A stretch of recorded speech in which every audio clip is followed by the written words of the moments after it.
მოგესალმებით მეგობრებო, ეს არის პოდკასტი ემიგრანტები დღეს, მე გახლავთ მარიამ ჯაფარიძე და დღეს გვეყოლებიან ძალიან საინტერესო სტუმრები, ჩემს თანაწამყვან თამარა ჯობავასთან ერთად. თუმცა არ შემიძლია არ დავიწყო ეს პოდკასტი ერთი რაღაც მცირე განცხადებით, ასე ვთქვათ, აქ რომ მოვდიოდით, გავიგეთ საკმაოდ მძიმე ამბავი.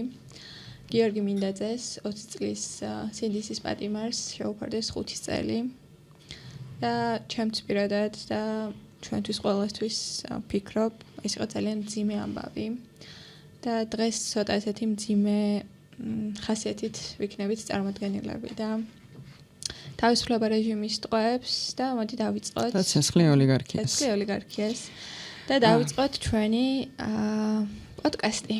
თამარა. გამარჯობა, მაყურებელო. დღეს ემოციურები ვართ 4-ვე ქალი აქ მაგიდასთან მსხდომნი. და მარტივ თემაზე სალაპარაკოდ ისაც არ ვიკრიბებოდით დღეს და მე სამბავის დაგვემატა იმის მიუხედავად რომ მოლოდინი გვაქვს რომ ამ სინდისის პატიმრებს ზუსტად ასეთი სასჯელი ელის ყველას და არანაირი სამართალს არ ველოდებით ამ სისტემიდან, ამის მიუხედავად ყოველ ჯერზე რაღაც შოკის მომგვრელია ეს ახალი ამბავი. დღეს შევიკრიბეთ აქ იმიტომ, რომ ვისაუბროთ ემიგრაციაზე და ამ შემთხვევაში ავადობის ემიგრაციაზე. შეიძლება ასე ვთქვა, მე გამოვიგონე ეს ფრაზა. ავადმყოფობის გამო ემიგრაციაზე. ჩვენ ვიცით, რომ ბოლო წლებში განსაკუთრებით მოშორდა იმ ადამიანთა რიცხვი, ვინც ავადმყოფობის გამო მიდის ევროპის ან ამერიკაშიც მათ შორის ისეთი დაავადებების სამკურნალოდ, რომელთა მკურნალობა ხშირად შეუძლებელია საქართველოში, ან ძალიან ბევრ დაბრკოლებებთან არის დაკავშირებული. დღეს ჩვენ სტუმრად ყავს გვანცა აფხაიძე, რომელიც არის ყოფილი ონკოპაციენტი და ერთ შესწორებას შევიტან, ყოფილი ონკოპაციენტი არ არსებობს. ეს უნდა მცოდნოდა მე აქამდე იმდენჯერ გაქეს ნათქვამი ცუდი მოსწავლე ვარ. ოკეი, ახლა ვსწავლობთ. არ არსებობს ყოფილი ონკოპაციენტი, კი ეს გამიგია შენგან. ონკოპაციენტი არის რემისიაში. გაჩერებულია მისი სიმსივნე და მე ვარ ესეთი 10 წელზე მეტია უკვე და ძალიან ბედნიერი ვარ. და შენ ხარ ასევე დიდი გულშემატკივარი, დამცველი, ადვოკატი, არა მარტო ონკოპაციენტების, არამედ ქრონიკული დაავადებების მქონე პაციენტების მიმართაც. და მე მინდა რომ ამ პოდკასტის დროს ამაზე უფრო წვრილად ვისაუბროთ, მაგრამ მანამდე მინდა რომ მაყურებელს ასევე გავაცნო. თეკლა დარსალია კიდე გამიმეორებ, იმიტომ რომ ამ პოდკასტში სულ იმერლები მოდიან და ძლივს. თეკლა არის ასევე ონკოპაციენტი, თავის დაავადების შესახებ თვითონ მოგვიყვება 37 წლის. იყო გერმანიაში და გერმანიიდან წამოვდით დატოვა ქვეყანა. დატოვა ქვეყანა, ოღონდ იძულებით, უკანა ქვეყანაში მკურნალობა ყველაფერი გააქვთ და შეგიძლიათ წახვიდეთ. ორივეს აქვს, ორივე ჩვენ სტუმარს ხაზი მინდა გავუსვარო, ორივეს ძალიან ისეთი დიდი გზა აქვთ რა გამოვლილი და დღეს ზუსტად აი ამ გზებზე გვინდა რომ ვისაუბროთ და რაღაცა სიმბოლურია რომ სულ ქალები ვართ ჩვენ პოდკასტში ისე ხო რაღაცნაირად. კი, მეც ვფიქრობდი მაგაზე მარიამ და ჩემი აზრით კაცები ჯერ ერთი ემიგრაციაში უფრო გვიან წავიდნენ. პირველი მაინც ტალღები ქალების იყო და ჩემი აზრით ქალებს დაუდგათ ის მომენტი რომ ამის რეფლექსია და რაღაცა თავის თავთან ამ ყოველფრის გაცხადება რა ტრამვები მოიტანა ამ გზამ. ეს დაიწყეს ქალებმა უფრო იოლად. ასევე ძალიან რთულია ამ გამოცდილებებზე საუბარი და არ ვიცი ქალებს უფრო ეიოლებათ ვერ ვიტყვით, მაგრამ კაცებს უფრო უჭირთ ფაქტია და ჩვენ ვეცადეთ რომ კაცი სტუმრები ყოლოდა და კიდევ მაქსიმალურად ვეცდებით რომ კაცი ემიგრანტები ყავდეს. განსაკუთრებით ჩვენი თაობის ემიგრანტები, კაცები ძალიან ისეთი ვერ წარმოგვიდგენია თითქოს რომ არსებობენ, მაგრამ ძალიან ბევრნი არიან შრომით ემიგრაციაში მათ შორისაც და ავადობის ემიგრაციაშიც, მაგრამ ხო, ქალებს აშკარად უფრო შეუძლიათ ამ ყველაფერზე საუბარი. ერთი რამ სანამ დავიწყებ კითხვებს, მინდა ვთქვა, რომ ემიგრაცია არ არის რაღაცა განცალკევებული, იზოლირებული თემა, რომელიც მხოლოდ ემიგრანტებს უნდა აინტერესებდეთ. თითოეული ემიგრანტის უკან სინამდვილეში არის სოციალური ან ეკონომიკური პრობლემა, რომელიც ამ ქვეყანაში დგას. სისტემური პრობლემები, კი. ამ შემთხვევაში ჯანდაცვაზე ძალიან ბევრს ვილაპარაკებთ, ხო? და ეს პრობლემები რომ არ არსებობდეს, ეს ემიგრაციაც არ იარსებოდა სინამდვილეში და ჩვენ ყვებით ამბავს ერთი ინდივიდის, მაგრამ სინამდვილეში რაღაცნაირად ეს სიმპტომია და დაავადება არის თვითონ სისტემაში გამოსასწორებელი რა. დღეს ბევრ სამედიცინო ტერმინს გამოვიყენებთ, ასე ვთქვათ. მოკლედ, მე პირველი კითხვა რაც მექნება თქვენთან არის თვითონ დაავადებაზე როგორ გაიგეთ, თეკლა მოდი შენგან დავიწყოთ. როგორ გაიგე, რა იგრძენი პირველად, როცა ეს გაიგე? ჩემი დაავადება, მოკლედ ერთ შვენიერ დღეს მიდიოდი სამსახურში და გავხდი ცუდად. სასწრაფო გამოიძახეს და გადამეყვანეს ინგოროყის კლინიკაში. საოპერაციოზე უცებ სასწრაფო საოპერაციო. შემეყვანეს საოპერაციაში 9 საათიანი ოპერაცია გამეკეთეს. ბიოპსია პასუხი მოვიდა, რომ მესამე სტადიის გრეიდ 3 G3 აუთიზმიანი სიმსივნე. დიაგნოზი ჩემთვის იყო კატასტროფა. არ ველოდებოდი, რომ ამიყვანეს ექიმთან ონკოლოგია რო ეწერა, უკვე მივხვდი მან რა იყო. და პროტესი გამოვდი ქიმიაზე არა თქო, არ გავიკეთებ ქიმიოთერაპიას და თან ტირი ვარ ისე, რომ ვერავინ ვერ მაწყნარებს. მეუბნება ექიმია, თუ ქიმიოს ვერ გაიკეთებ, მოკვდები. პირდაპირ ასე მეუბნება, მოვკვდები. არა თქო და გამოვედი. რამდენი წლის ხარ ეკლა ეს ამბავი? 37.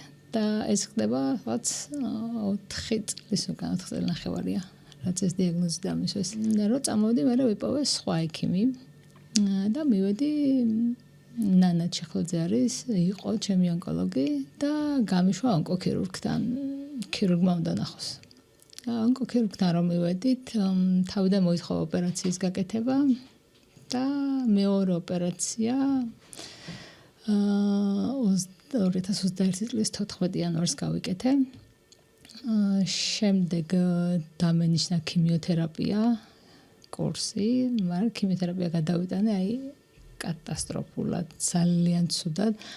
ჩემთვის იყო მიუღებელი, არ გავიკეთე ქიმიოთერაპიას, ვიძახოდი, ისე ცუდად ვიყავ, მაგრამ ჩემი ოჯახის საბოლოოდ მაინც დათანხმდი, რომ ჩემი ოჯახის ძალდატანებით, რო ვთქვათ, სამეგობროს რავი საათესაოსი მომიწია და გავიკეთე 12 გადასხმა. ეს ყველაფერი გიფინანსდებოდა? ქიმიოთერაპია კი.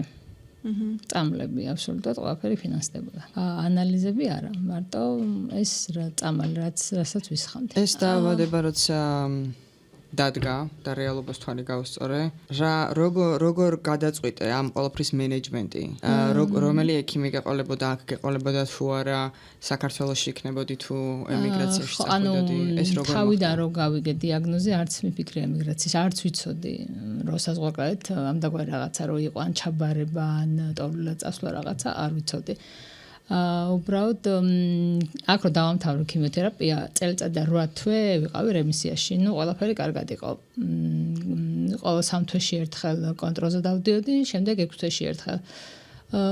და წელიწადდა 8 თვის მერე აღმოაჩინე, რომ ციტოლოგიის შედეგად აღმოჩნდა, რომ კარცინომა რეციდივი განიცადა და კუნთსა და კანს შორის ნაოპერაციოზე გარეთ. არ დაუჯერე ციტოლოგიას, არ ვენდე კალოიას, თამარ კალოიანმა გამიკეთა ეს და გადავწყვიტე, რომ გერმანიაში წავსულიყავი. ოღონდ არ ვიცოდი სად მივდიოდი, ვისთან მივდიოდი, იქ ვინ იყო ახლობელმა დამაკვალიანა და იქ დამხვდებოდა ადამიანი, ვის ჩაბარებაში დამეხმარებოდა. და ეს იყო, რომ 11 ოქტომბერს უნდა გავფრენილიყავი და ერთი დღით ადრე გავიცანი ეთო, რომელიც ჩემთან ერთად წამოვიდა გერმანიაში. ეთოსაც ანალოგიური, ჩემზე უარესი მდგომარეობა ჰქონდა მაგას. ეთო ვერ იხედებოდა, ეთოს უთხრეს საერთოდ პირველი სტადია გაქვდა, ყველგან ჰქონდა აბსოლუტურად მეტასტაზები გასული. გერმანიაში რო ჩავედით, იქ ჩავვარდით ქალაქ ბამბერგში, ლაგერში ვიყავით. ჩავვარდით ტოლულად, კი, ტოლულად რო ჩავვარდით ლაგერში. მოგვცეს ერთი პატარა ოთახი, რომელსაც ორი ლოგინი იდგა და ვიცხოვრობთ მე და ეთო ოჯახის ექიმთან კონსულტაცია ზე რომ მივდიოდით, ანუ როგორც ტოლულებს ისე, ანუ როგორ გვექცეოდნენ ისე, ანუ ზერელედ რო უყურებენ ადამიანს და არა ისე რომ როგორც რავი ნორმალური ექიმი რომ იგიღებს. ბევრი ვიწვალეთ, ექიმთან მოხვედრით, ხან ექიმი არ იყო ლაგერში, ხან ოჯახის ექიმი არ იყო, ხან იქ ხო ჩაწერით არის. ისე ხო ვერ მივად ჩვენ რო გვინდა. რომ მივიყვანეს ექიმთან, მან მითხრეს, რომ 3 თვე ვერ წახვალ საქართველოში. კაი, ვერ წავალ, დავრჩით გერმანიაში. მან დრო დავრჩით, კონტროლს წამლები არ დაუნიშნიათ ჩემთვის არანაირი. უბრალოდ ვიყავი, რომ ველოდებოდი 3 თვე რო გასულიყო და თავიდან გამეკეთებინა გამოკვლევა. გამოკვლევა რო გამიკეთეს კატე კონტრასტით, მითხრეს, რომ არაფერი არ გაქვს. საერთოდ სუფთა მარკერები წესრიგში გაქვს და თუ გინდა დარჩი, თუ გინდა წადი საქართველოში. ამ შემთხვევაში უკვე მე წასვლა ვარჩინე, რადგან ჩემი შვილი აქეთ იყო, ოჯახი აქეთ იყო, ლაგერში ლაგერის ცხოვრება არ მოწონდა. გავსაძლისი მდგომარეობა იყო. ჯერ ხო საჭმელი კატასტროფა. იქიდან რომ დავიწყოთ. სამზარეულო საერთო, აბაზანა საერთო ლაგერშია და აი და რადგან რომ მითხეს წადიო, ეთოსეუბნები რომ ეთო მე მივდივარ. და სანამ მე სტოპს დავწერდი, მომივიდა დოკუმენტი, რომ დატოვე ქვეყანა.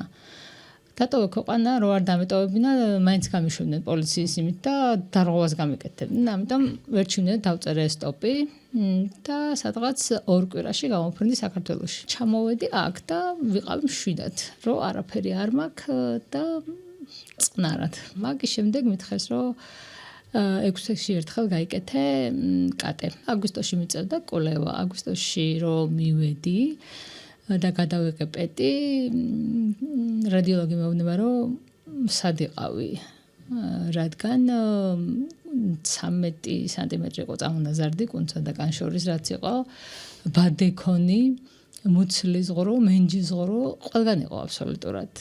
და სასწრაფოდ ონკოლოგის კონსულტაცია. ონკოლოგი ერთადერთი ვისთანაც მივედი და ვისთანაც გავიკითხე და ვენდე იყო რომას რესელი ხეჩინაშვილის კლინიკაში და რომა მეუბნება, რომ რატო წახვედი, ანუ მოუყევი ჩემი ისტორია და სად მიდიოდი, რატო წახვედი, ვის კითხე რომ წახვედი, ესეთ რაღაცას. ჩემი ძმა მეუბნება, რომ თუ თქვენ ვერაფერს ვერ შეძლებთ, საფრანგეთში რო წავიყვანოთ. და რომას პასუხა, რომ რასაც მე გავაკეთებ, ანალოგურს გავუკეთებენ იქ და თუ გინდა წაიყვანე. და რომა იქ თქო, ანუ რამდენი ხანი მაქვს თქო, მაგას ვერავინ ვერ გეტყვის, შენ რამდენი ხანი გაქვს, ანუ სიცოცხლე, უბრალოდ უნდა დავიწყოთ კურნალობაო. დავიწყოთ კურნალობა, ქიმიოთერაპია. ამ ქიმიოთერაპიის პროცესში რო ვიკეთებდით, მასე ჩემი წამალი იყო კარბოპლატინი და გემციტაბინი. რადგან ავასტინი მაგას დამატებული. ავასტინს ვერ მიკეთებდნენ, რადგან სისხლ ჩაქცევები მქონდა და დენას გამოიწვევს ავასტინი და ვერ გაგიკეთებთ ავასტინსო. კარბოპლატინი და გემციტაბინით რო დავიწყეთ, დეფიციტი იყო გემციტაბინი. საქართველოში საერთოდ ჯანდაცვა არ აფინანსებდა, აფინანსებდა ინდურს. და ინდური იყო კატასტროფა, ვერ ინდური მერმისის აფთიაკი იძლეოდა ინდურ წამალს. და რო იმას ვქენით მიუტანა ექიმის გადასხმაზე წამალი, მეუბნება, რომ ეს ნაგავი მოვაშორა, ეს სრული ასოწყოს მნიშვნელობით. ამას არ გადაგესხამ, იმიტომ რომ აზრი არა აქვს და მოიტანე ან ამერიკული, ან ევროპული, ან თურქული. დავიწყოთ უკვე წამლების მოძიება. ძალიან დიდი ბოდიში რო გაწყვეტნა. პირველ რიგში, ანუ შოკი ამბავია, საერთოდ ვერ მოვწყვიტე ყურადღება ამ ამბავს. ჯერ რო აგვიხსნა, რას ნიშნავს ეს დეფიციტში რომ არის წამალი? წამალი, რომ ჯანდაცვა არ გიფინანსებს და საქართველოში არ არის იქ წამალი. და მე მომიტანე რას ნიშნავს? ანუ ექიმმა მითხრა, რომ ანუ რადგან იშოვე. სად უნდა იშოვო თუ არ არის? ანუ ქვეყანაში თუ არ არის, რას აკეთებ? მაშინ არის უბრალოდ ჯანდაცვა არ აფინანსებს მხოლოდ ინდურ მედიკამენტს და არ აფინანსებს დაუშვათ ევროპულს, თურქულს და შენი თანხით გიწევს შეძენა თუ არ გინდა რომ ეს ინდური პრეპარატი მოიხმარო. სინამდვილეში ეს ინდური პრეპარატები ცუდს არ ნიშნავს ხოლმე, იმიტომ რომ ინდოეთში არის 45,000 საწარმო და აქედან პირველ ასეულს ნამდვილად აქვს HUS სერტიფიკატი, GMP სერტიფიკატი და ყველანაირი ვალიდური არის და კარგი წამალია. მაგრამ ჩვენ არ ვიცით საქართველოში რომელი მედიკამენტი შემოდის, იმიტომ არ ვიცით რომ ჩვენ ამას არავინ არ გვისაჯაროებს. სავარაუდოდ გვაგეჭვი რომ ეს მედიკამენტი არის ყველაზე დაბალფასიანი ალბათ, იმიტომ რომ ძალიან კარგად მოგეხსენება დღევანდელ სისტემებში რამხელა კორუფცია არის. ჩვენ ამას ვერაფრით ვერ ვამტკიცებთ. არ მოგეხსენება გვანცა მოგვიყევი. იმიტომ რომ მეც პირველად შენ რა გაგიცანი რამდენიმე თვის წინ და ამ კორუფციის სქემაზე მომიყევი, მე აბსოლუტური შოკი მქონდა. თან ისიც რომ თქვათ, რომ რა თანხებთან არის მაგალითად ეს წამლები დაკავშირებული, იმიტომ რომ ეს არ არის რაღაცა 50-60 ლარიანი წამლები, ხო? ანუ ეს 50 ლარიც რავი მგონია, რომ მით უმეტეს ახლა საქართველოს პირობებში 50 ლარი რო წამალი ღირს, ეს უკვე ძალიან ბევრია. და ეს წამლები მე რაც გამიგია, კიდევ უფრო დიდ თანხებთან არის დაკავშირებული და აი თუ შეგიძლია რომ გითხრა დაახლოებით თითო გადასხმა არ არის მაგალითად. ხო, თითო გადასხმა არ არის მაგალითად. ზოგადად ძალიან სხვადასხვა ფასი აქვს პრეპარატებს, მაგრამ ონკოლოგიური პრეპარატები ძირითადად ძვირი ღირს 1000 ლარი და მეტი.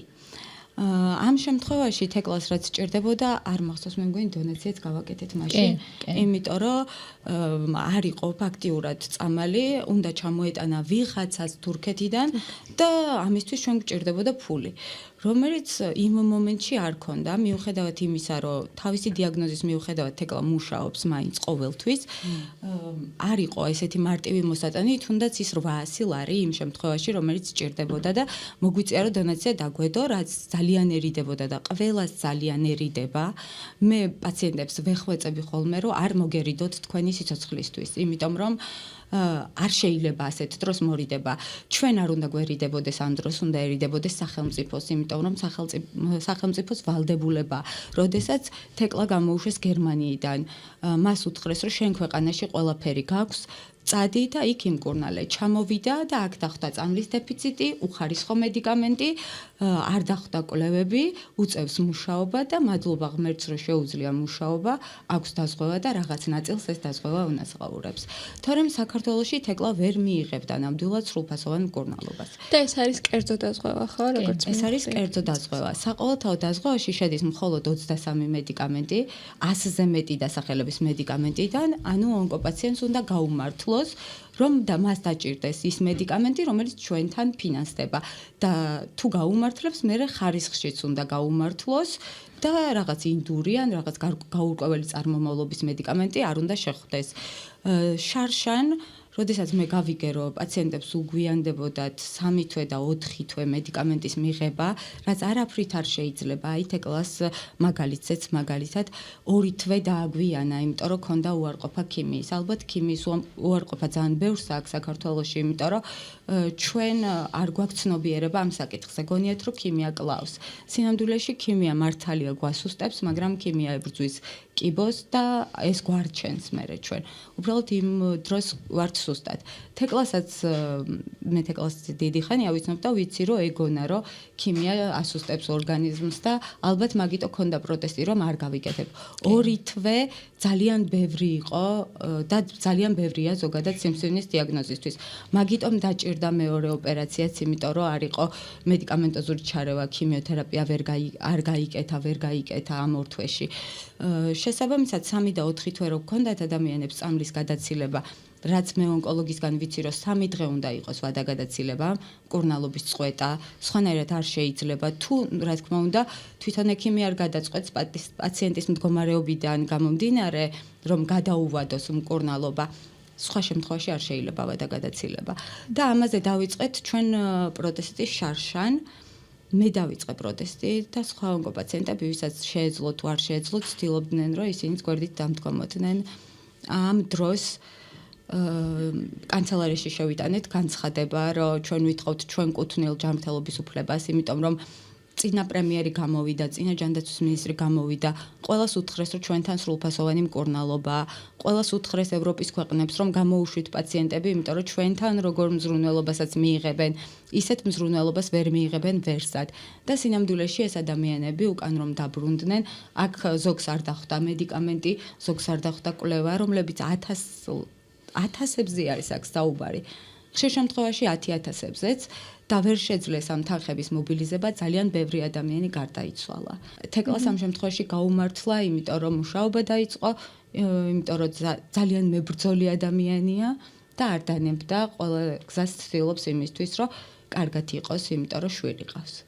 მაგრამ არიან ძალიან ბევრნი, ვინც ვერ გაუძლო ამ სიტუაციას, ვერ მოახერხა უკან წასვლა ისევ და ჩაბარება და ესეთი მდგომარეობა გვაქვს მოკლედ.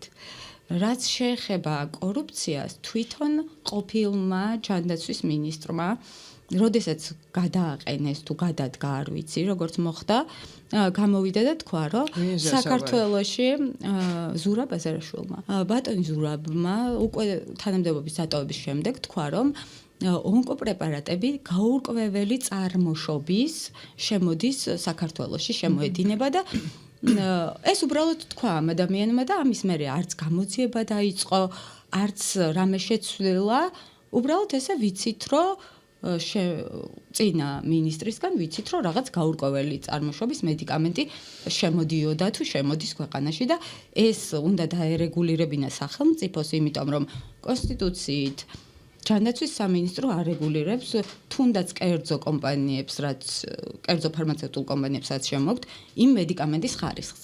ჩვენ გვაქვს ლაბორატორიები, რომლებმაც უნდა გამოიკვლიონ მართლა არის თუ არა იმ მედიკამენტში ის აქტიური ნივთიერება, რომელიც ჩვენ გვჭირდება და ესე შემოდის საზღვარზე, სხვანაირად ვერ შემოვა. თუ თვითონ სახელმწიფომ არ გამოატარა ეს საიჭო პრეპარატი, ვერანაირად ვერ მოხდება ბაზარზე. გამოდის, რომ ამაზეც პასუხისმგებლობა ჯანდაცვას ეკისრება, მაგრამ არ იღებენ პასუხისმგებლობას, იმიტომ რომ 1 წელია ეს ყველაფერი ისეა, როგორც ყვები. არავის არ გამოუძიებია მედიკამენტის ხარისხი, არავის არ უზრუნია იმაზე, რომ ამ 23 მედიკამენტის გარდა კიდევ დაემატოს მედიკამენტები, რომლებიც ათასები ღირს და იქნება არ გაუმართლა ადამიანს და სხვა მედიკამენტი ჭირდება, რომელიც არ შედის დაფინანსებაში, ამ შემთხვევაში ადამიანები არიან ბედის ანაბარა, მართლა ღვთის ანაბარა დარჩენილები. მაინც მინდა რომ დავღეჭოთ ეს ამბავი რა, აი დაღეჭვით დავღეჭოთ რა. კი, საჭიროა.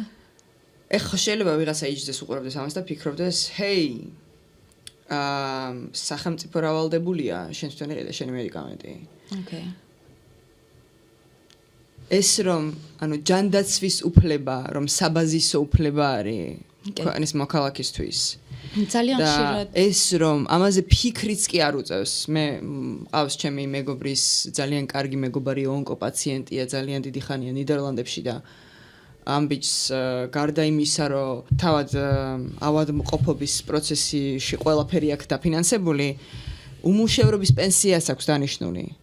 ანუ იმიტომ რომ ვერ მუშაობს, უმუშევრობის პენსია აქვს და ეხლა უსამართლობა ეს ხმას აუწია ახლა რა, იმიტომ რომ უსამართლობის შეგრძნება რა დონის და აი როგორ შეიძლება ასეთი რაღაცა შავი თეთრზე რაღაც ფაქტები გედოს წინ და ამას ვერ ხვდებოდე, როგორ გატყუებენ და გატყუებენ, გამცირებენ. ანუ დამცირებაც მე ვიტყოდი, რომ ჩვენ გვკლავენ. და ხო, ანუ ეს ხო არ არის რაღაც კანონი არ მუშაობს და საფეხმავლო ტროტუარზე მანქანა დააყენე და ამაზე გაბრაზდი და მოსამართლობაზე, ანუ სიცოცხლეზეა საუბარი, ხო? მე მინდა ძალიან საგანგაშო სტატისტიკა ვთქვა საქართველოსი.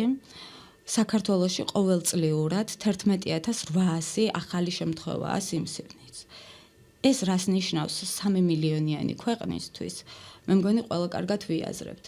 და ის რომ წინა წელს 5700 ონკოპაციენტი გარდაიცვალა.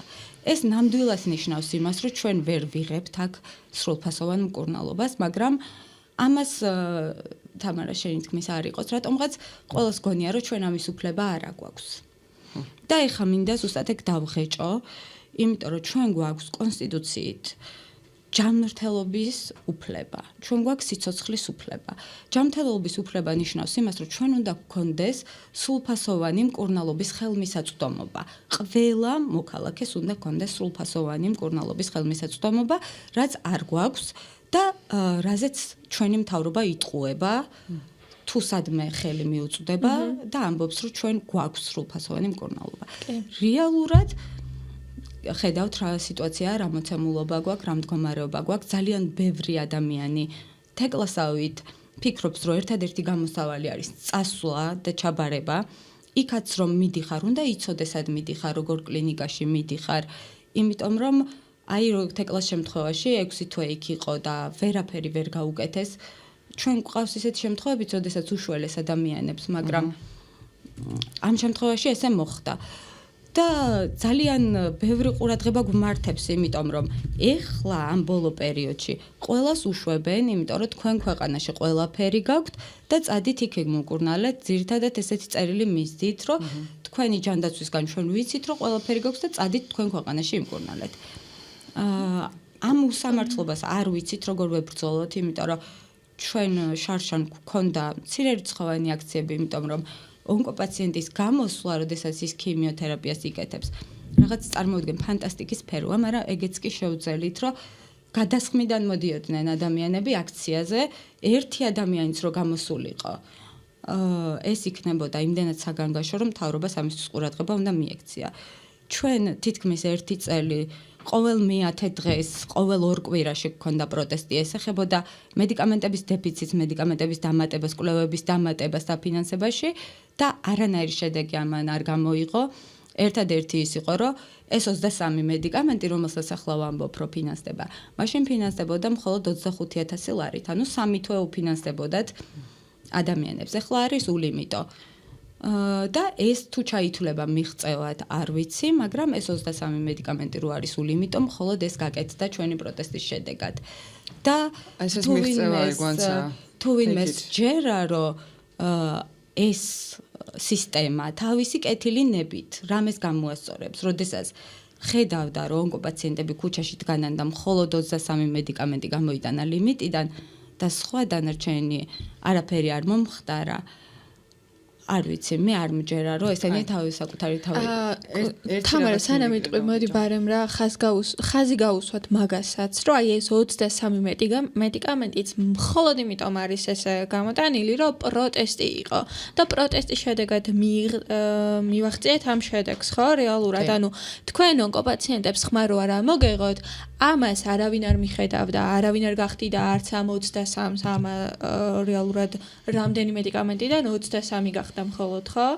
ხო და ანუ პროტესტი რეალურად ძალიან მნიშვნელოვანია და ძალიან მიკვირს ხოლმე, რომ ასეთ სოციალურ საკითხებზე რეალურად დიდი პროტესტი არ გაგვაჩნია და ძალიან არ ვიცი, ემპათიის ნაკლებობა არის ნაკლებობა, მაგრამ პრობლემების სიმრავლეა, მოდი ასე ვთქვათ, იმიტომ რომ ამ ქვეყანაში იმდენი სოციალური და ეკონომიკური გაჭირვება არის.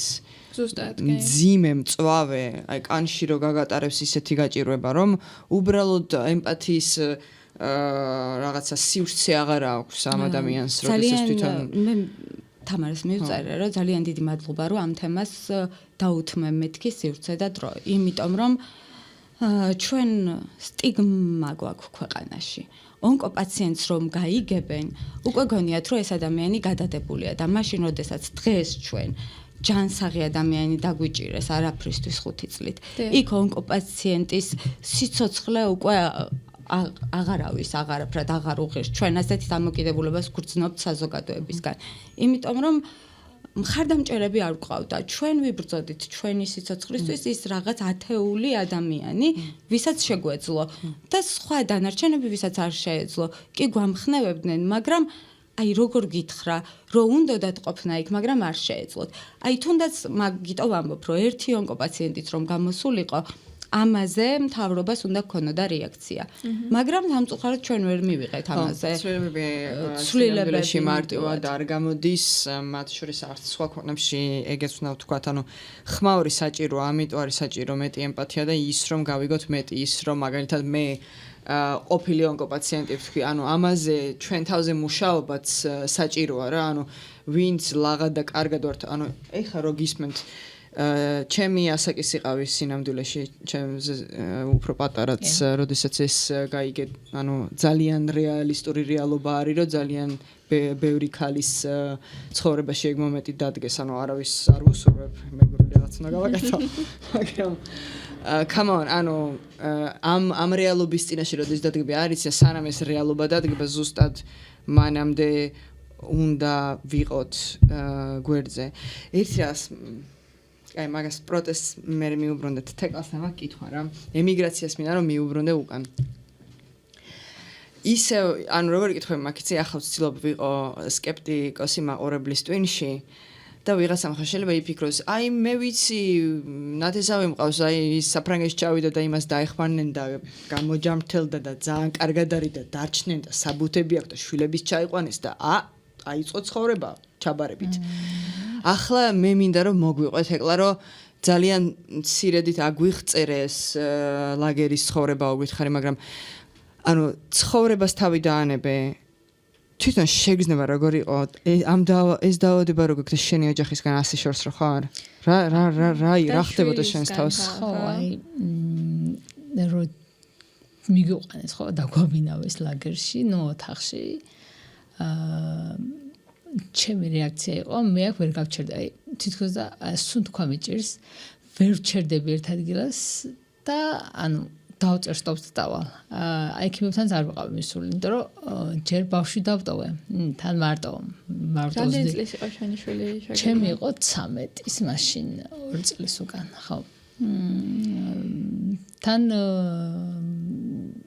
მარტო ჩემზე დამოკიდებული, ანუ დედა ჩემი, მამა ჩემი კი, ჩემი ძმა გვეხმარებიან, მაგრამ მაინც მე რომ დავშორდი მოკლედ თქვა ჩემ გვარს იყო 2 წლის და მაგის მე არ დამიტოვებია და ყოველთვის ვარიდები გარემოს რომ ინერვიულოს ან დედა არ არის ან რაღაცა ესეთ სიტუაციებს არ ვახვედრებ არც ექიმებთან არ დავყვას ეხლაც რომ ვინმე თქვა დედა შენ სიმსივნე აქვს უბრალოდ იცის რომ აქვს და ესე იმაშვება ლაითად გადააქვს და ლაგერში, ნუ ლაგერის ცხოვრებას დაუბრუნდებით, რა თქმა უნდა, ლაგერში რომ მივედით, ეს იყო ჩემთვის კატასტროფა. გაჩერებას არ მინდა ჯერ ერთი და ხო ესე ჭყალებში რო თქვა საღორე. კედლები იყო დასაწოლი, საშინე მდგომარე ეთოს ეუბნები, რომ ეთო მე აქ ვერ გავჩერდები, შანსი არ არის და ეთო მეუბნება, რომ თეკლა გახსოვდეს რისთვის ჩამოხვედი. არ გააკეთო. მე ხა ვერ გავჩერდი, ტიროდი ერთი კვირის განმავლობაში იყო ჩემთვის ლაგერში კატასტროფა. აი ეთო არ ყოფილიყო, ალბათ არ ვიცი. მე ქართველებიც იყვნენ და მეუბნება რომ ანუ შენი შვილისთვის გააკეთე, იბრძოლე იმისთვის რომ კარგად იყო. და გაჩერდი და ეს იყო ცოტა ერთი კვირის თუ 1-2 კვირის მერე დავწყნარდით, დავლაგდით ექიმებთან რო გვიწევდა სიარული. მაგრამ მაინც არა. ყოველთვის ამბობდი რომ არაზროს ლაგერში არ ჩავბარდე, ხაც ვიტყვი რომც კვდებოდე, ლაგერში არ ჩავბარდებდე, ლაგერში არ ვიცხოვრებ. რომ საბუთებს დაველოდო ვიღაცას რაღაცა დაეღმა, ეს არის სხაპარი. არ არსებობს. თან ენაც არ იცოდი, ხო? არა, ენა არა. მან გერმანულს ითხოვენ. და ეთო მიცოდა გერმანული ექიმებთანაც ეთო დამყავდა თარჯიმნად, უბრალოდ ქართველი რო წაიყვანო 1 საათი 50 ევრო უნდა გადაუხადო, თუ გადააჭარბე კიდე დროს, პლუს დამატებით ისე არავინ არ დაგეხმარება, შანსი არა ქართველები გთხოვენ. ქართველები რა თქმა უნდა. ეს ამბავი ჩემთვის განსაკუთრებული არის, იმიტომ რომ ორმა უცნობმა ქალმა ორივემ ამ დიაგნოზით ერთმანეთი გაიცნეს აეროპორტში და მე ეთოსგანაც ვიცი, რომ თეკლა ისე უვლიდა, როგორც საკუთარ ოჯახის წევრს, იმიტომ რომ ეთოს უფრო რთული მდგომარეობა ჰქონდა და დაბრმავებული იყო ფაქტიურად, ყველგან მეტასტაზები ჰქონდა, თეკლა რო არ ყოფილიყო, არ ვიცი როგორ იქნებოდა და თეკლა არის ეთოს გადამრჩენელი, ასე რომ ვთქვათ, ერთ-ერთი. იმიტომ რომ ეთომ ძალიან დიდი გზა გაიარა მერე პალიატიურშიც მოხვდა, გამოვიდა პალიატიურიდან. ეხა ისევ საზღვარგარეთ მოუწია. გონსა ამხსენი რას ნიშნავს? პალიატიური არის, როგორ გითხრათ, ალბათ ბოლო წერტილი, იმიტომ რომ საქართველოში მე არ გამიგია, რომ პალიატიურიდან ვინმე გამოვიდეს. ეთო იყო კომაში. პალიატორში რამდენი ხანი? ერთი თვე იყო პალიატორში, არავინ არ ელოდებოდა ეთოს გადარჩენას, არავინ. ექიმებიც ამბობდნენ, რომ ანუ დაჟე ფრენაც არ შეიძლება ეთოსთვის, მაგრამ თავის მკურნალმა ონკოლოგმა არ დათმო. აი 24 საათი ერთი თვის განმავლობაში გასწებული იყო, იცით როგორ.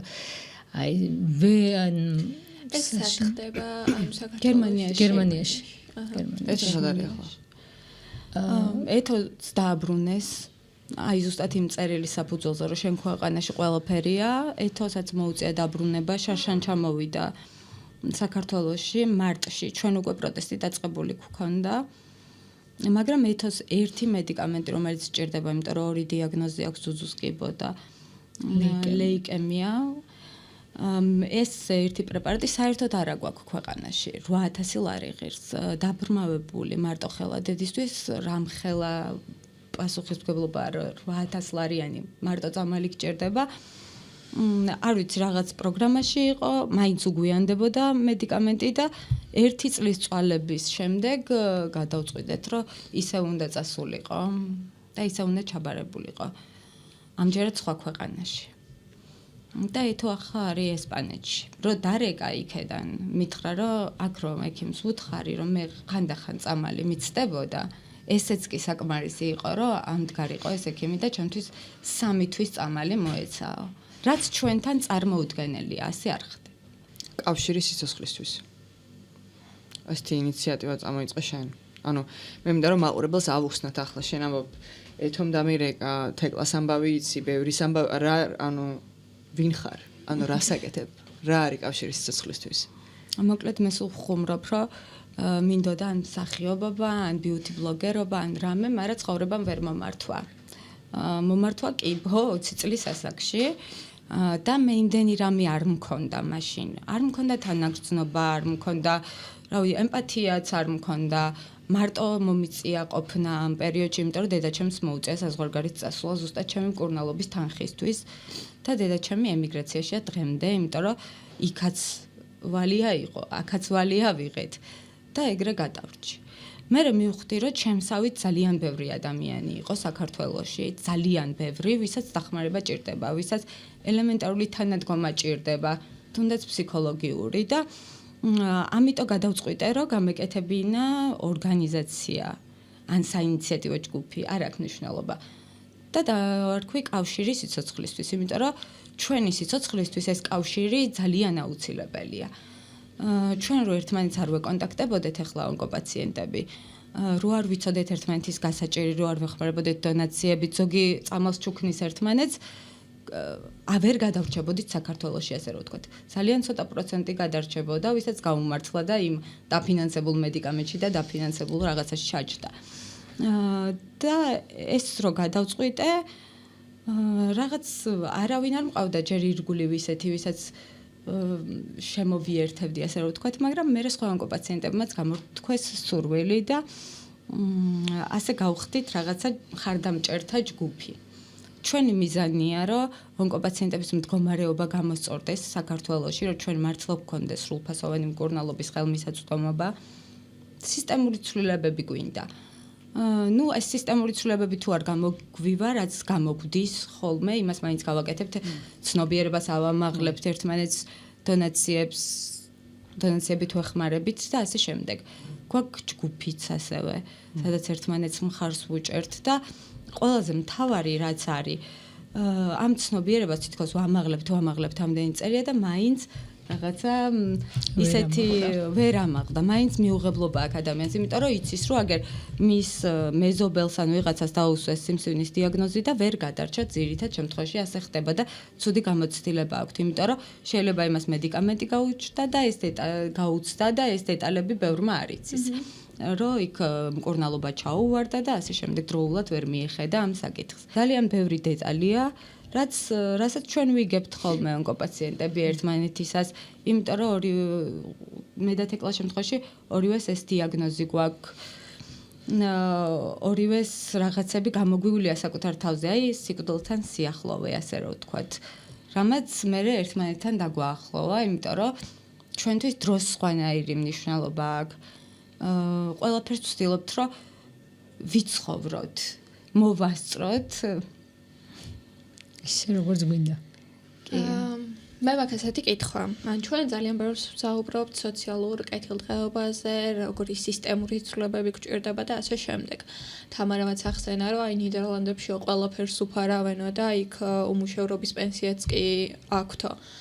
ну ძალიან ბევრი შეიძლება იყოს ერთბაშად ამდენი რაღაცა ჩვენი ქვეყნისთვის ანუ ესე გადახტომა რო არ მოხდება მეც მესმის მაგრამ ანუ იდეალურ შემთხვევაში თქვათ როგორ წარმოგიდგენიათ რომ აი ონკოპაციენტებისთვის რაღაც ბიერ მინიმუმს ვეძახით რა ანუ მინიმალური რომ მაინც იყოს რაღაცები გარემო შექმნილი რომ ღირსეული მკურნალობის პირობები იყოს შექმნილი არა მარტო ონკოპაციენტებისთვის, არამედ ქრონიკული დაავადებების მქონე ადამიანებისთვის. რას ითხოვთ თქვენ მაგალითისთვის? არ ვიცი, შეიძლება ჩემი მეგრელობის ამბავია, მაგრამ ძალიან ესე ვუყურებ რა ბიზნეს პლანივით ამ ამბავს. შემდეგ 10 წელიწადში რა უნდა გააკეთოს სახელმწიფომ?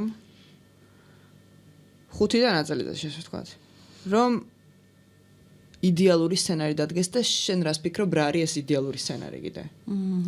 ზოგადად მე ჯანდაცვის ექსპერტი არ ვარ, მაგრამ მისაუბრია ძალიან ბევრ ჯანდაცვის ექსპერტთან, შევხვედრია ძალიან ბევრ საერთაშორისო ორგანიზაციას, რომლებიც ამბობენ, რომ თუ იქნება მთავრობის კეთილი ნება, ჯანდაცვის მოწესრიგება შესაძლებელია და ამას 5 და 10 წელი საერთოდ არ ჭირდება. რას ისწავლეს მოწესრიგება გვიხარია? ეხლა რო ვთქვათ, მე ვიტყვი ამ შემთხვევაში ონკოპაციენტები რა ბარიერებს აწყდებიან და რომ მიცოდეთ ქრონიკულ დაავადებებსაც იგივე პრობლემები აქვთ. მაგალითად ის რომ მედიკამენტი რომელიც გჭირდება არ არის რეგისტრირებული, არ შედის დაფინანსებაში. როდესაც ადამიანს ასეთი მძიმე დრო უდგება, რომ მას ან ქრონიკული დაავადების დიაგნოზს უსვამენ, ან კიბოს დიაგნოზს უსვამენ, მას ისედაც ძალიან დიდი გარდატეხა ხდება ამ დროს ადამიანში და ისედაც ბევრი სანერვიულო აქვს სიცოცხლეზე და ამას ემატება კიდე ეს მატერიალური საკითხები. ეს რო გამოსწორდეს, ანუ უნდა იყოს კვლევები დროულად, უნდა იყოს მედიკამენტის მიღება დროულად. სხვა ქვეყნებში თუ ეს შესაძლებელია, მათი გადამხდელების გადახდილი ბიუჯეტიდან. ჩვენთან რატო არ არის შესაძლებელი, როდესაც ჯანდაცვას თუ არ ვწდები წინა წელს ქონდა 1.7 მილიონი დაფინანსება და დონორებისგან. კი, საერთაშორისო დონორებისგან. ხაზი გავუზოთ ამას რომ კი, საერთაშორისო დონორებისგან ქონდათ. ირანისგან არა ოღონდ, მაინც ვთქვათ. ხო, არა, ირანისგან არავითარ შემთხვევაში და ეგეთი ჩვენი დასავლელი პარტნიორებისგან, რომლებსაც ვეძახით უცხოურ ძალას დღესდღეობით საქართველოში. დღესდღეობით კი, ეგრე არის. რომ ვეძახით უცხოურ ძალას ადამიანებს, რომლებიც გვეხმარებოდნენ სასიცოცხლოდ, უბრალოდ ამ თანხამ ვერ მიაღწია პაციენტებამდე, როგორც ხედავთ, იმიტომ რომ 5700 ადამიანი გარდაცვლილი მხოლოდ 2024 წელს ძალიან ბევრია სიმსივნით. რაც არ უნდა ცუდი სტატისტიკა გქონდეს, ნახევარი ადამიანების არ უნდა იღუპებოდეს იმ წელსვე, იმიტომ რომ მეოთხე სტადიაზეც კი თუ ადამიანს ექნება ის გენეტიკური კვლევა გაკეთებული, თუ მედიკამენტი ექნება დროულად, რემისია მეოთხე სტადიაზეც გრძელდება ძალიან ბევრი წელი. ანუ ჩერდება ეს დაავადება, თუნდაც მედიკამენტოზური ჩარევით. მაგალითად ჩვენ რო ვამბობდით ახლა, რომ ეთოს 2 დიაგნოზი აქვს, მან მუდმივად უნდა სვას ეს წამალი და ეს წამალი უნარჩუნებს მას რემისიას. ასეთ შემთხვევები ჩვენთან არ არის, იმიტომ რომ ეს მედიკამენტი ძალიან ძვირი ღირს და რაღაც 2-3 თვე რო იყოს, ალბათ უფრო მოვაგროვებდით. მთელი ცხოვრება რო უნდა სვას ადამიანმა განგრძობითად ეს მედიკამენტი, რა თქმა უნდა სახელმწიფომ უნდა დავაფინანსოს. იმიტომ რომ ისედაც ამბობს, რომ ვაფინანსებ, ისედაც ყველას ეუბნება, რომ ვაფინანსებ და ამ ადამიანებს ყველაფერი აქვს. ჩვენ ძალიან ხშირად მithქვამთ, რომ ფუფუნების საგნებს ხო არ ვითხოვთ სასიცოცხლო წამალ, სასიცოცხლო კვლევას, რაზეც გვჭირდება ეს გამოწევა და რაღაც ხან დესტრუქციულ ძალას გვეძახიან და ხან რას, როდესაც ადამიანების სიცოცხლეს ეხება საქმე. ქვეყანა ხო არის, არა მარტო მიწა არ არის, ხო? ჩვენ ქართველები და თუნდაც ეთნიკური ცირესობები, ხო? მოქალაქეები ვართ და ჩვენ წარმოვადგენთ საქართველოს. თუ ჩვენ სიცოცხლეზე არ იზრუნებს სახელმწიფო, მაშინ რაზე ზრუნავს საერთოდ? ისედაც ვიცით რომ არ ზრუნავს რაღაცებზე და იქ ასფალტის ფულსაც ჭამენ და იმის ფულს ჭამენ, მაგრამ მედიკამენტის და სასიცოცხლო წამლის ფულს რო ჭამენ, უბრალოდ აი იმდენად წარმოუდგენელი იყო ჩემთვის, როდესაც ჩვენ პროტესტი დავიწყეთ, არ მეგონა თუ ესე არავინ ყურადღებას არ მოგვაქცევდა და თითქოს არც არსებობს ეს პრობლემა, ისე ჩაატარებდნენ ამ ამბავს, იმიტომ რომ ათასობით ადამიანის სიცოცხლეს ეხება საქმე. ჩვენი პატარა ქვეყნისთვის დემოგრაფიული პრობლემა ხო გვაქვს, ემიგრაციის პრობლემა ხო გვაქვს, ყველა ოჯახიდან თითქმის ერთი ემიგრანტი ხო არის წასული. და ამას ემატება ისიც, რომ სრულფასოვანი მკურნალობა არ აქვს ონკოპაციენტებს, ქრონიკული დაავადებების მქონე პაციენტებს. და იძულებული ვართ მერე, რომ აი ასე თვალახოვლებმა მივაშუროთ რაღაცა ქვეყანას დახმარების თხოვნით, ვერ მივიღებთ მერე, ან მივიღებთ გაგვიმართლებს და მივიღებთ იქ მკურნალობას, მაგრამ როდის მოუნდება ჩვენ ჯანდაცვას მიწეროს იქ, რომ შენ ყველაფერი გაქვს და დაგაბრუნონ, მაგას ვერ განსაზღვრავ და როდის დაგაბრუნებენ, ყველა ემიგრაციაში ხა ვინც არის ონკოპაციენტი, ყველა შიშით მწერს ხოლმე, რომ რა უნდა ვქნათ, როდესაც ესეთი წერილი მოვიდა და მოგვივიდა რომ დატოვე ქვეყანა. ვეუბნები რომ გაასაჩივრეთ, მაგრამ როგორ უნდა გაასაჩივრონ? როგორ უნდა დაამტკიცო, როდესაც შენი სახელმწიფო სტრუქტურა ამტკიცებს რომ ყველაფერი გაქვს? შენ რჩები ჰაერში არაფრის იმედად. ანუ ვიღაცის ძალიან ისე შეიძლება გამოვიდეს ხა, მაგრამ ვიღაცის ბაქიბუქობის გამო, რომ აი ჩვენ ყველაფერი გვაქვს ქვეყანაში და პოლიტიკურად და სოციალურად აი ევროპის სტანდარტებს ვუსწრებთ, ეს ხალხი, ამ ხალხის სიცოცხლეს ემუქრება რეალურად საფრთხე რა, მოდი ვთქვათ. რეალურად ესე გამოვიდა, რომ ვიღაცის პოლიტიკური კუდაბზიკობის გამო, რომ ის არ ეთქვა, რომ საქართველოში ჯანდაცვა ჯერ კიდევ გასამართია, მაგას ეწირება უამრავი ადამიანის სიცოცხლე და ემიგრაციაში პაციენტები დაზაფრულები არიან, როდის გამოუშვებენ არ იციან და აქ ჩამოვლენ მერე რა უნდა ქნან ისიც არ იციან. გონცა, შენ თქვი ძალიან კარგი რაღაცა, რომ ჩვენო ფუფუნების საგანს არ ვითხოვთო და იმ დღეს გეწერა ზუსტად ესეთი პოსტი, რომ კიბო განჩენი არ არისო. ამის თქმა მინდა ძალიან ხაზგასმით, რომ საქართველოში რატომღაც ესე არის ხოლმე აღქმული რა, რომ აი კიბო არის განაჩენი და ვისაც კი რაღაცა კიბოს დიაგნოზს დაუდგენენ, ხალხიც ირგვლივ ძალიან ესე თითქოს მოცემულობად იღებს, რომ ვсё აი დამთავრებული ამ ადამიანებისთვის ყველაფერი მაშ, როცა რეალურად განვითარებულ ქვეყნებში განაჩენი არ არის ეს და ანუ მათ ეძლევათ ყველანაირი შესაძლებლობა იმისთვის, რომ თავიანთი სიცოცხლისთვის იბრძოლონ. და ანუ სიცოცხლისთვის ბრძოლა არ უნდა იყოს რაღაცა დასაძრახი ჯერ ეს ერთი და ანუ კიდევ ერთხელ აღნიშნოთ, რომ ანუ ეს არის ბაზისური უფლება, ხო? ანუ ამაზე რაღაცა საბაზისო აღარ არსებობს ჩემი აზრით მართლა რა. და მე მგონია, რომ მე ეს რაღაცა ძრურწმენს ასე ვთქვათ, განაპირობებს იმას, რომ პოლიტიკურ ნებაში არ ჩნდება ის, რომ მოდი ამ ხალხს დავეხმაროთ, იმიტომ რომ პოლიტიკოსებიც ასე ფიქრობენ, რომ ეს განაჩენია და ანუ მაინც ერთ-ორ თვეში რაღაცა იქნება. პოლიტიკოსებიც მხარდამჭერები, თითოეულა პოლიტიკოსი თუ ყავდა მხარდამჭერი და ეს თითოეულა პოლიტიკოსი სამედიცინო სფეროს წარმომადგენელი იყო და იმიტომ იყო ჩვენი მხარდამჭერი და რა თქმა უნდა კარგი ადამიანები პირველ რიგში. დანარჩენებს, ოდესაც ჩვენ ვიხვეწებოდით მხარდაჭერას, ყველას ვთხოვდით.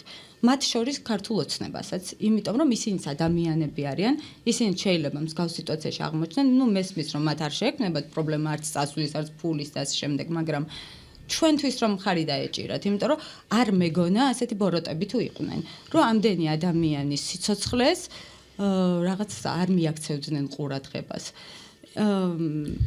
აქ არის საუბარი იმაზე, რომ რა ვიცი, მე მგონი ყველა ცდილობს რაღაცნაირად გაგვაჩუმოს. თეკლამ კი იცის, რამდენი ანონიმური პოსტი იწერება ხოლმე. იმიტომ რომ ადამიანებს გონიათ, რომ ეს სამარცხვინო, ჩვენი დიაგნოზი სამარცხვინო ნამდვილად არ არის.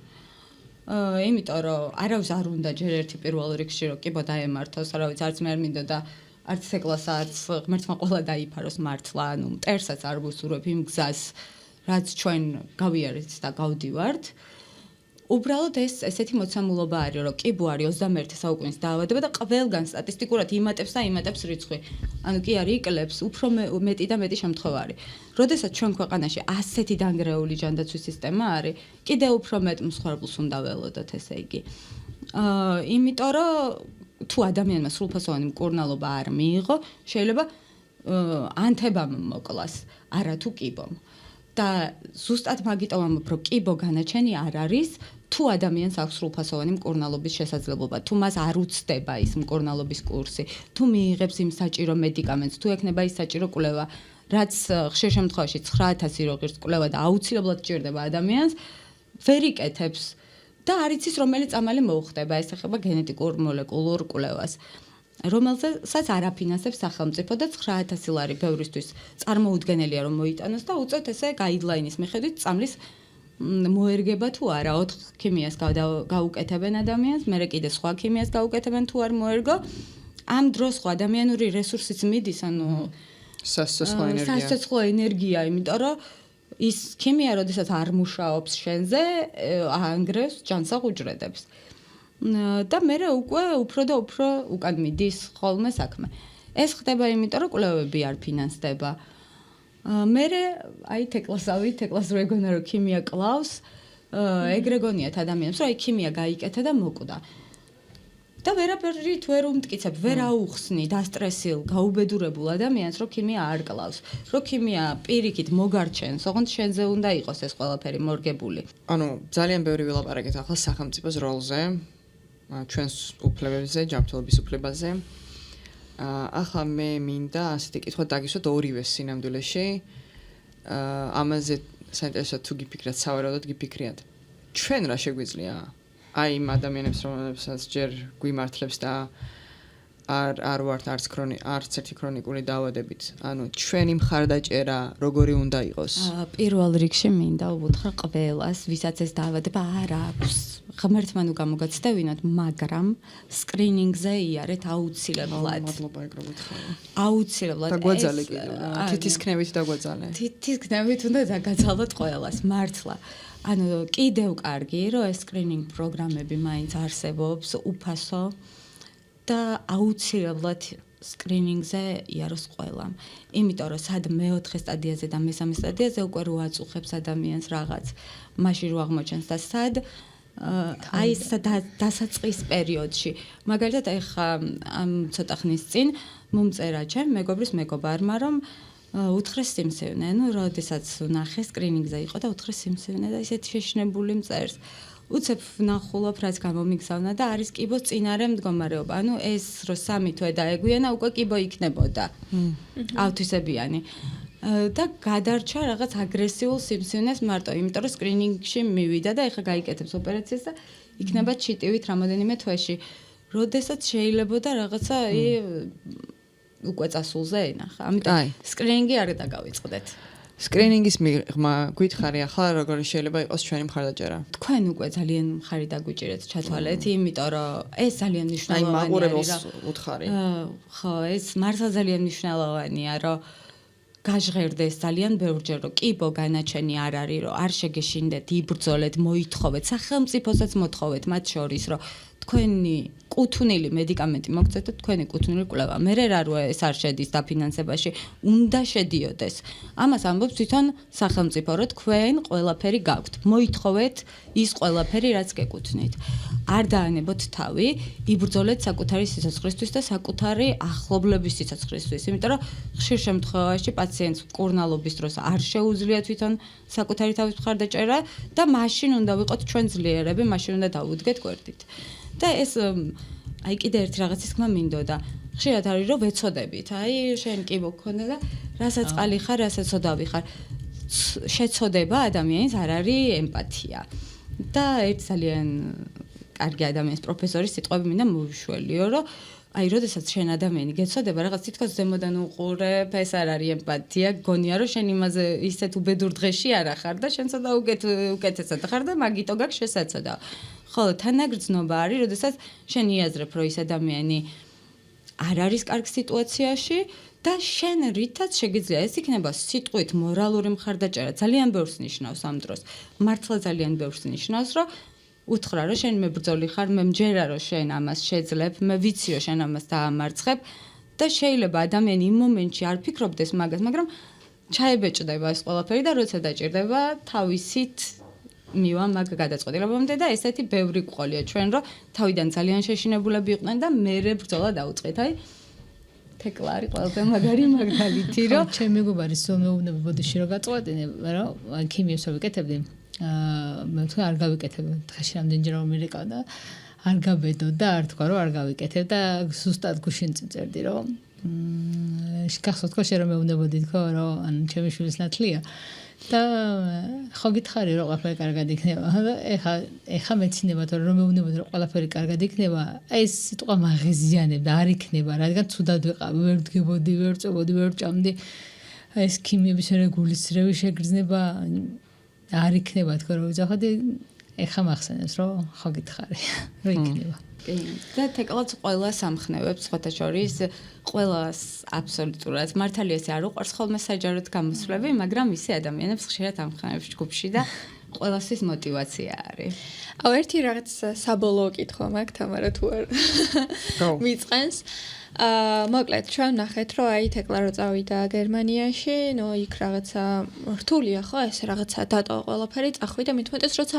არ იცი მაგრამ ჩვენს ცნობიერებაში მაინც რაღაცა ის არის რომ აი ევროპაში თუ წახვალ ასე რომ ვთქვათ წადი საზღვარგარეთ იქ ყველაფერს ძალიან მარტივად გიმკურნალებენ და ასე იზავენ ისე იზავენ ნუ ვიღაცების შემთხვევაში ვიცით რომ ეს კიდეც მართლდება ხო იმიტომ რომ ანუ ჩემს ირგვლივ მაგალითად ვიცი ბევრი პაციენტი ვინებიც წავიდნენ და მართლა აი აქ რო უთხრეს რომ არაფერი გაქვს იქ უთხრეს რეალური დიაგნოზი თქვენ რას ურჩევდით ქართველებს მაგალითად ვისაც ან რაღაც დიაგნოზი აქვთ ან ფიქრობენ რომ ესე წავიდნენ რომ იქ გამოიკვლიონ როგორ უნდა მოხერხდეს ის რომ თუნდაც აი წესიერად გაიკითხო რომ საჯობია მისვლა იმიტომ რომ იქაც ხო აქვს მნიშვნელობა ვისთან მიხვალ როგორ მიხვალ ხა ყველა კლინიკაში ყველა კლინიკა ეგეთ საუკეთესო არ არის ხო მე მგონი მაგის ილუზია არ უნდა გქონდეს აი მაგასთან დაკავშირებით რო გითხრათ რომ აი თლად ისე არ გამოვიდეს რომ აი ყველა ქვეყანაში თქვა ცუდად მოგხედავენ ხო არა ეს ძალიან რთულია ზოგადად იმიტომ რომ ეს რჩევის სახით არ ვიცი რა შეიძლება ურჩიო ადამიანებს ამ შემთხვევაში მეც გაოცებული დავრჩი იმიტომ რომ მეც მათ შორის მეგონა რომ თუ წახვალ გადარჩენილი ხარ მაგრამ მე აღმოჩნდა რომ უნდა გაგიმართლოს იქაც, როგორ კლინიკაში მოხვდები, როგორ მზრუნველობა გექნება, იმიტომ რომ ჩასული ხარ, ტოლვილი ხარ და შეიძლება ისეთ ყურადღება არ მოგაქციონ, როგორც დავუშვათ საკუთარ მოქალაქეს. ამიტომ ვურჩევდი, რომ გაიკითხონ ყოველთვის. არსებობს სიმსივნის ჯგუფები, სადაც უკვე წასული პაციენტები არიან, რომელსაც გამოცდილება აქვთ და პროცედურულად რა უნდა გაიარონ, ამაშიც ეხმარებიან სხვებს. ძირითად შემთხვევაში არის ხოლმე რომ საფრანგეთში მიდიან და საფრანგეთში ძალიან კარგი მზრუნველობა აქვთ. გერმანიაშიც მათ შორის მიუხედავად თეკლასამბისა აი მაგალითად ჩვენი მეგობარი გადაარჩინეს, იმიტომ რომ მისი ექიმი არ დანებდა გაუმართლა და ძალიან კარგი ექიმი შეხვდა.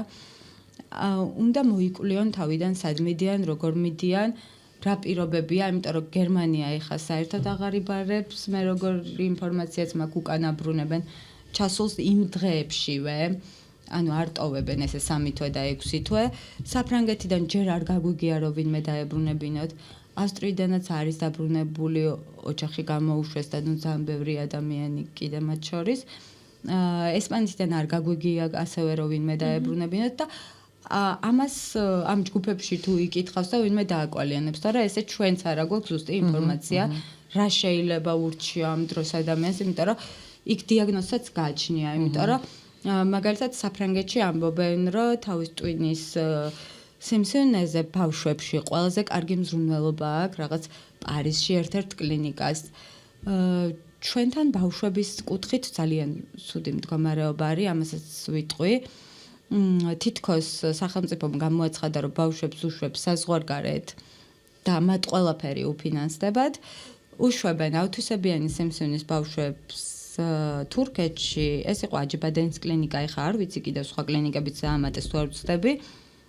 და სრულფასოვნად მართლა არ უნდა ზღაურებენ ყველაფერს, იმიტომ რომ იქაც ესე არის გარკვეული მედიკამენტები ფინანსდება, გარკვეული არ ფინანსდება და იქედანაც მე უკვე მშობლებს უწევთ, რომ ბავშვები წაიყვანონ ან საფრანგეთში ჩაბარდნენ, ან სადმე სხვაგან. იმიტომ რომ ძალიან დიდ თანხებთან არის ეს ყველაფერი. ხშირად სახლიც რო გაყიდო, შეიძლება არც გეყოს. მე გამიმართლა იმ შემთხვევაში, რომ ჩვენ სახლი რო გავყიდეთ, მე დედაჩემი კიდე ემიგრაციაში წავიდა. და კიდე იქედან დაამატა სესხები და ისეთი ძვირი ღირჩამი ჯანმრთელობა, რომ არ ვიცი, ძალიან ძვირი დაუჯდათ ყოველთვის ის მაქვს, რომ დედაჩემმა თავისი ცხოვრება გადადო იმის გამო, რომ მე ცოცხალი ვიყო და არ მინდა რომ იმედები გავუცრუო და რა ვიცი, მე მგონი ყველაზე კარგ საქმეს ვაკეთებ, რაც შეიძლება რომ გამეკეთებინა, იმიტომ რომ ადამიანებს ვეხმარები რომ იცოცხლონ. რაც შემიძლია, უფრო მეტი მინდა რომ გავაკეთო, რა თქმა უნდა, მაგრამ ამ ეტაპზე უბრალოდ მეტს ვერ ვახერხებ. გვანცა. თეკლა. ძალიან მაგარი გოგოები ხართ რა. ანუ you have to be proud of yourself. უნდა იამაყო იმითი, ანუ ამ გზით და რაც გააკეთეთ ყველაფრით რა. და მე მინდა რომ შემდეგი წლები ეს შენი გუნდი გაიზარდოს, გაძლიერდეს და უფრო მეტი მხარდამჭერი ყავდეს ამ მოძრაობას რა. ძალიან დიდი მადლობა ეს ამბები რომ მოგვიყევით. ჩემი აზრით ძალიან მნიშვნელოვანი იყო ამ ამბებზე ლაპარაკი და დარწმუნებული ვარ ძალიან ბევრი ადამიანი საკუთარ თავს დაინახავდა ამ ამბავში. ხო, არ ვიცი რამდენჯერ შეიძლება გავიმეოროთ რომ დავღეჭოთ ეს ამბავი. არ უნდა უწევდეს ადამიანს ემიგრაციაში წასვლა და უკვე ასეთი დიაგნოზით ამხელა სტრესიანი გზის გავლა, ოჯახთან დამშვიდობება და განცალკევება და კითხვის ნიშნის ქვეშ ცხოვრება აბსოლუტურად უპირობო პირობებში. ძალიან მარტივი ამ პრობლემის მოგვარება სინამდვილეში უბრალოდ არ გვინდა, არ უნდა ჩვენს ინსტიტუციას. ეგრეთ წოდებულ სახელმწიფოს. დიახ. კიდევ ერთხელ ძალიან დიდი მადლობა თქვენ უსმენთ პოდკასტს ემიგრანტები დღეს. გამოგვიწერეთ ყველგან ვართ Spotify-ზე, YouTube-ზე, სოციალურ მედიებზე. მადლობა რომ გვისმენთ. და ბოლოს დავამატებ რომ თამარას უჭირს ხოლმე ამის თქმა რომ თუ გინდათ რომ ჩვენი პოდკასტი გაგრძელდეს, ძალიან გთხოვთ რომ შეგიძლიათ რომ დაგვასპონსოროთ. მინიმალურიც კი ძალიან ბევრს ნიშნავს ჩვენთვის. ხო, ამაზე ინფორმაციას კი ასევე წერილობებში ნახავთ. მადლობა დიდი. მადლობა თქვენ.